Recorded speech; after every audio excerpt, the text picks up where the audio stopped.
Bom dia.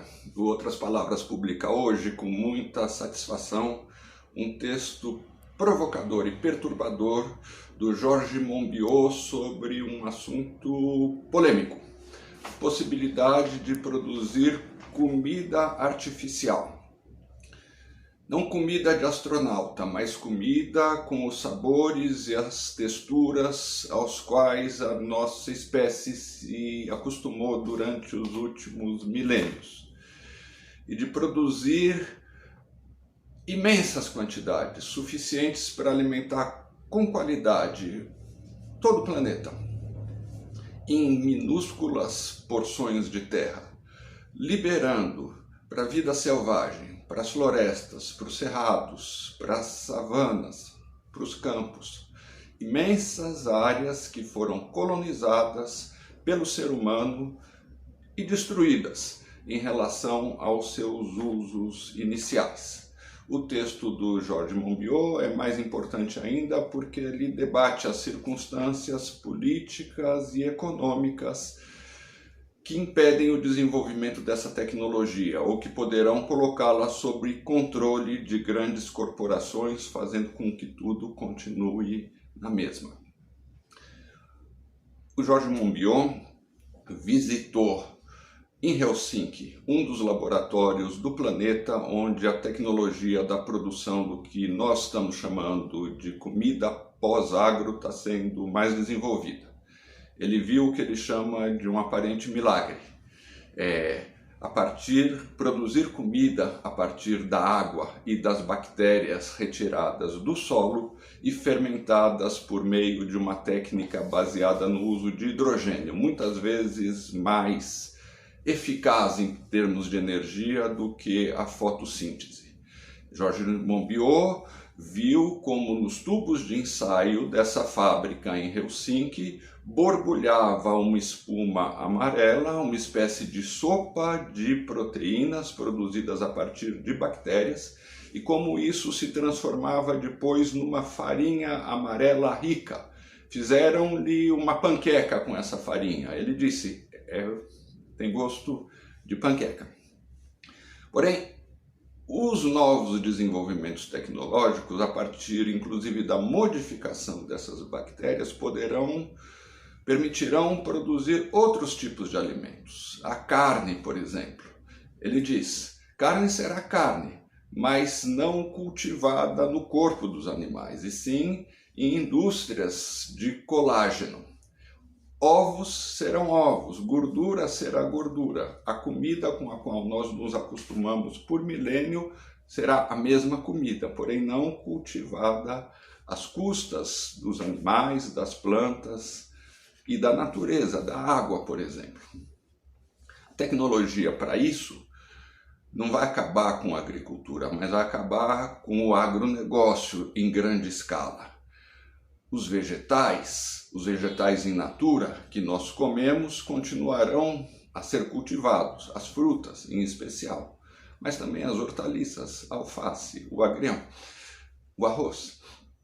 Porém, a enorme massa de consumo que vem hoje do gado e que vem hoje das farinhas de soja, pense na soja, pense na substituição da cana-de-açúcar, pense na substituição das enormes culturas de milho que são utilizadas não como milho em si, mas como farinha para produzir comida porcaria. Tudo isso pode ser substituído por fábricas onde se produzirão esses alimentos, onde se produzirá carne também, para alimentar e que ocuparão um espaço de terra muito menor do que é exigido hoje pelo agronegócio.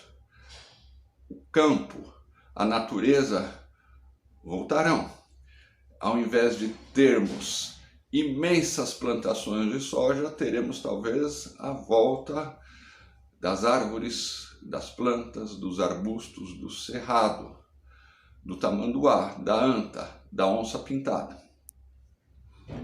Por que que isso não tem um desenvolvimento rápido, como poderia, como a tecnologia já permite? Em primeiro lugar, pelos imensos interesses ligados ao agronegócio e à indústria da alimentação, que não querem deixar de ganhar os rios de dinheiro que ganham com o tipo de alimentação, com o tipo de agro destrutivo que nós temos hoje. Em segundo lugar, alerta o Monbiot: a tecnologia não é a solução, porque num possível futuro distópico, essa produção de alimentos nova, muito mais poupadora da natureza, poderá ser controlada por grandes corporações, talvez as mesmas corporações que hoje controlam o agronegócio e que têm capitais para investir e talvez para dominar por meio de patentes essa nova possibilidade. O texto merece ser lido, mas a reflexão que ele provoca, a reflexão paralela que ele provoca é: nós estamos entrando numa fase de desenvolvimento material, de desenvolvimento tecnológico, inclusive, que permite prever uma época de abundância.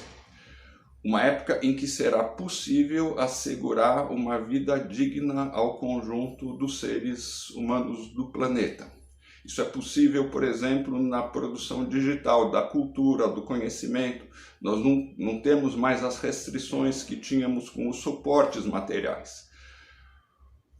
A edição de Outras Palavras, que é produzida para uma pessoa, pode ser produzida para 1 bilhão de pessoas. A música é assim, os livros são assim. O desenvolvimento tecnológico está permitindo também que a produção material seja feita com muito menos custos.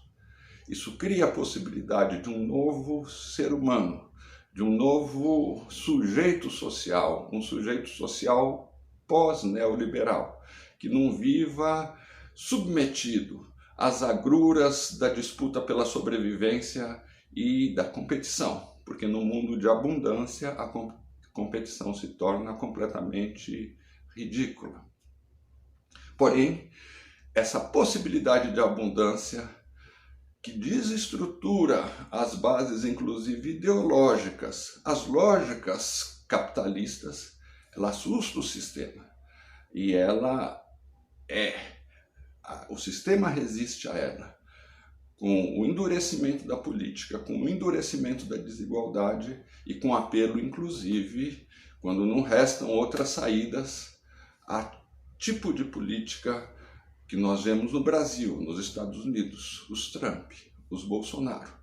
Num certo sentido, o declínio da política é resultado do terror que representa para o capitalismo a oportunidade dessa nova situação de abundância. É um dos grandes choques da nossa era. O texto do Monbiot ajuda a compreendê-lo com clareza. Vale a leitura. Bom dia.